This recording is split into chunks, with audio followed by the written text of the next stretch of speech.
In this video, I'm continuing with the basic setup of JigoShop shopping cart plugin. Okay, and we've done our shop options, the overall shop options. Now I'm going to go through each of these tabs very quickly just to get us the basics to get us started, and then we'll go into some detail for particular issues. All right, on our general tab here, this email address, this is where things are going to get sent. So when there's notifications that a new order's come in, that sort of thing, that's where it's going to go. This is also the return address. When a client or a customer receives an email saying their order's confirmed, this is the return address here. And it can be different, by the way, from the one that you display publicly in your email, the one that I set back here. These two can be different, of course. Now, the next thing we want to do is decide what's going to happen after a customer clicks and adds something to their cart, okay?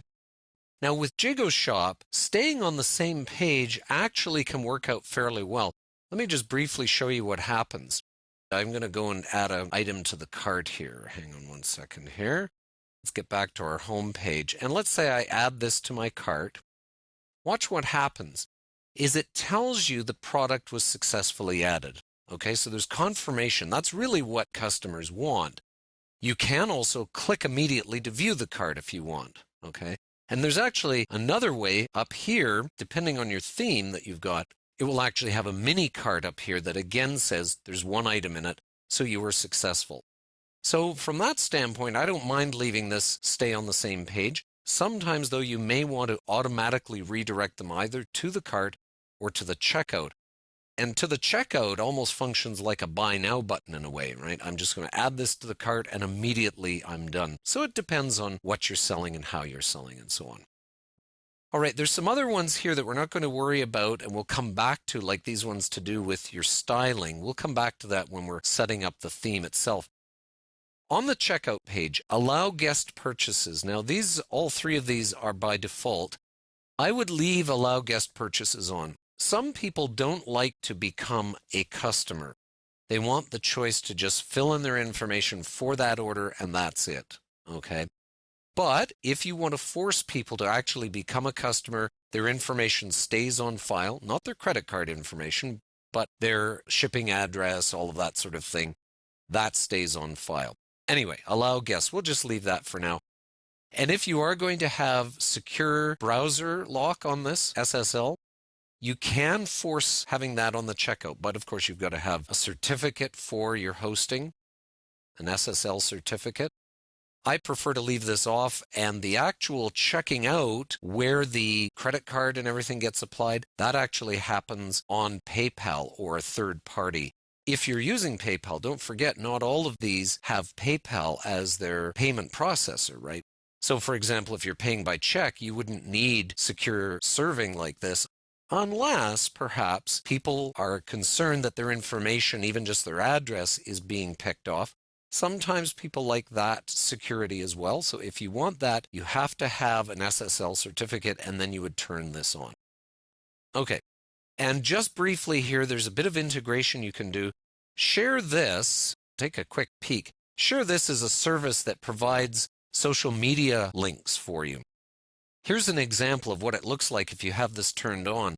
Within your product, you'll get a bar like this that has your social media share icons, okay? That's what they're talking about here when they're saying put in your publisher ID. If you do that, then they automatically show up, and that can be very handy. It also saves having to code or specially design any other kind of sharing system in there. Then there's Google Analytics, of course. Now, you may be taking care of this separately in WordPress with a Google Analytics plugin, but one of the things you do want to have, even if you don't have to put in your Google Analytics UA code right here, and it shows you what the UA code looks like, you would find that in your Google Analytics account. Even if you don't have to put it in here, you do have to enable this because that's what turns on the e-commerce tracking within Google Analytics. And there's a little explanation here where it says it tracks the code when you've had a successful order. And the importance there is you want to sometimes be able to track in Google Analytics that a person entered the site, added to the cart, followed through, and actually placed an order. That's very important to know for your return on investment issues. Okay, so those are some basics there. Again, any changes you make, remember to save general changes. Now we're going to go to pages here. Again, we'll go very briefly through some key things. This is where you can tell JigoShop to use a particular page. Now remember, I showed you before that JigoShop by default creates some pages for you. Cart, checkout, checkout pay, thank you, all of these. All right, now by default, that's where they're going to go. But let's say, for example, you already had a thank you page created. You could choose it down here and select it, okay? But by default, these are all set up and you don't have to worry about them. The only other one here is a terms page.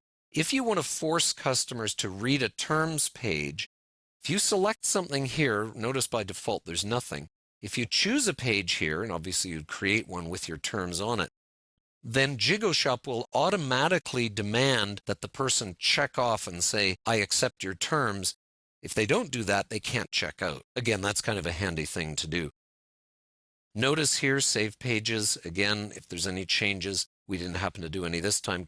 Catalog and pricing very quickly. Again, where's your main catalog located? You could choose any page, but they've already set up one for you called Shop. Could have a separate redirection page if you wanted. How are you going to automatically sort products in the catalog? You can do that here. The sort direction, is it most recent or is it by title, ascending, descending? All of those get to be determined right here. How many do you show per row? They have a nice little sliding scale here. And we're just going to keep it at 3 for now. Default is 12 per page. That's fine. Now our currency display, how do we want to show it? And of course, this is the North American setup here, so I'm going to keep that. The thousand separator, again, that's North American standard. Decimal separator, number of decimals. Any changes, save those. Images, we won't worry about those right now. You can actually change the sizing of images. Products and inventory. Right now, let's not worry about any of these. We're going to manage stock, but if you didn't want to manage stock, you just undo it there, okay? And you won't get any stock thresholds and levels and all of that. A lot of times you don't need to keep track of that. Taxes we'll leave, that's a separate issue entirely, but right now it's saying it will calculate tax, although there's no tax rules set up. Shipping, again, we've got it turned on. Unless you're selling entirely downloadable items, you're going to have some shipping of some sort, so leave that enabled. And payment gateways, by default, they have check payment turned on and PayPal standard, and we'll just leave those for now. Again, we'll deal with those in a separate video, but right now, we're ready to go, and we're going to start adding our first product to JigoShop shopping cart.